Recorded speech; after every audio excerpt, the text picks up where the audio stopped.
Cher journal, c'est Noël aujourd'hui et je vois tous les gens rire aux éclats. Ces enfants qui ont reçu leurs cadeaux et qui les utilisent dans la rue.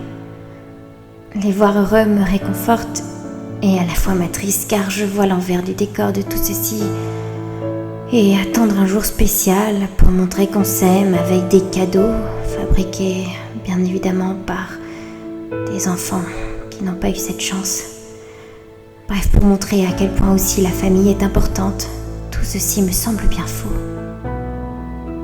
Je crois sincèrement que je ne devais pas vivre en ce monde. Je suis incapable de vivre une existence humaine malgré mes ressentis, mes sentiments, mes émotions.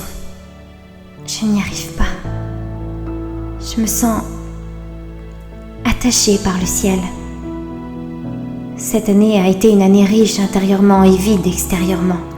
J'ai souhaité trouver l'équilibre, un ancrage sur lequel poser ma tête, mais cet ancrage ne veut pas de moi, n'en a pas voulu.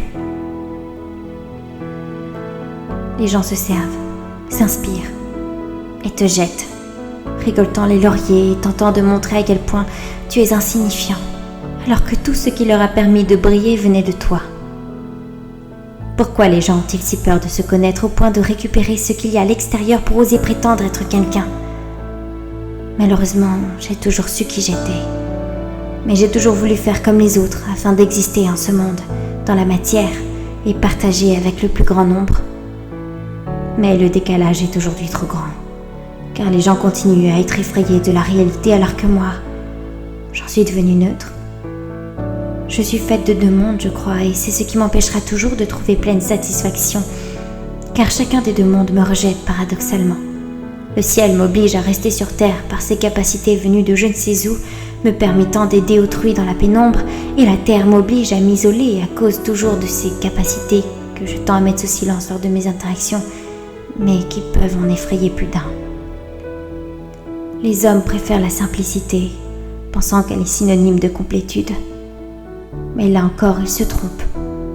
Un chemin semé d'embûches ne peut mener qu'à cette réalisation, car on aura alors vu toutes les facettes d'un monde que l'on pourra alors contrôler pleinement.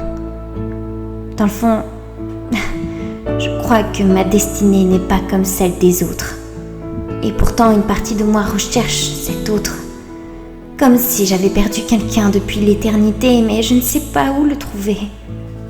Je me sens aspirée par un monde invisible, me montrant des causes à effet et des faits dans la matière que je ne saurais expliquer, excepté par ma pensée. Et quand bien même tout ceci se matérialiserait, m'imposer à un être humain ne serait-ce pas malsain ? Si un être qui n'a pas ma connaissance, par exemple, dois-je lui imposer ma présence ? J'ose espérer que cet autre existe et qu'il soit aussi extraterrestre que moi. Quelle force magistrale s'en dégagerait ? Cette force qui vibrerait tellement qu'elle changerait tout un monde. Oh, si seulement. Je n'arrive cependant plus à me détester pour mon incapacité à me fondre dans la masse. Au contraire, je crois que le plus beau cadeau qu'on m'ait offert est la compréhension de qui je suis. Toutes ces histoires, tout cet imaginaire n'était en fait que le fruit de mon âme que je savais écouter dans un silence, car j'ai toujours été en phase avec mon être. D'où cet esprit aujourd'hui qui semble être capable de l'impossible sans aucune approbation extérieure. Je connais mon chemin, je crois. Il sera semé d'embûches, mais incroyablement riche d'expériences et de rencontres. Il sera surprenant, sécurisant, car je connais ma vérité, alors que d'autres, à la fois la recherchent et en est effrayés. Si cet homme de mes rêves existe vraiment, il viendra à moi. Mais je ne le cherche plus. Et je laisse l'univers me guider. Car forcer dans la matière ne peut mener qu'à l'échec. Il doit ressentir et voir au-delà de ce qui peut s'imposer comme une évidence. C'est à cet instant qu'il sera prêt et que nous pourrons alors vivre cette vie à deux entre magie et science. Tant que la peur perdurera dans chaque être, alors ce monde se détruira de lui-même. Les gens doivent croire pour voir.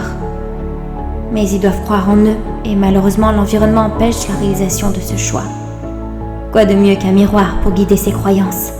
Quoi de mieux qu'un bouclier reflétant ce qu'il y a de plus beau chez eux pour inspirer à leur tour autrui?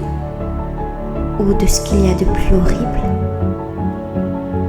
pour les faire disparaître? Le monde n'a pas besoin de guide dans la matière. Il a juste besoin de ce miroir que je saurai projeter. Mon corps n'est qu'un outil, tout comme mon mental, et ma mission est de les ramener à la raison. À leur raison.